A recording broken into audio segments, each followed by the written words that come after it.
கோடை விடுமுறையில் குடும்பத்துடன் உல்லாச பயணம் மேற்கொண்டு பொழுதை போக்குவது தற்போது அதிகரித்து வருகிறது.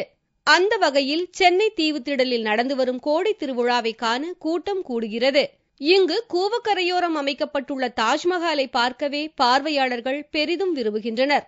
முகலாய சக்கரவர்த்தி ஷாஜகான் தனது காதல் மனைவி மும்தாஜ் பேகம் நினைவாக ஆக்ரா யமுனை நதிக்கரையோரம் எழுப்பிய எழில்மிகு ஓவிய மாளிகையான தாஜ்மஹாலை சென்னை தீவுத்திடலில் கூவம் நதிக்கரையோரம் மிகவும் நேர்த்தியாக அமைத்துள்ளனர். சென்னை வாசிகள் மட்டுமின்றி சென்னைக்கு வரும் பயணிகள் இந்த கூவம் தாஜ்மஹாலை பார்க்க தவறுவதில்லை.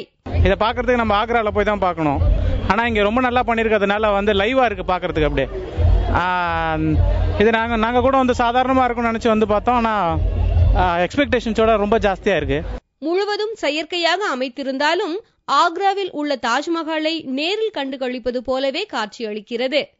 ஆக்ரா சென்று ஒரிஜினல் தாஜ்மஹாலை பார்க்க முடியாத தங்களது ஆசையை கூவக்கரையோர தாஜ்மஹாலை பார்ப்பது மூலம் நிறைவேற்றிக் கொள்வதாக பார்வையாளர்கள் தெரிவித்தனர்.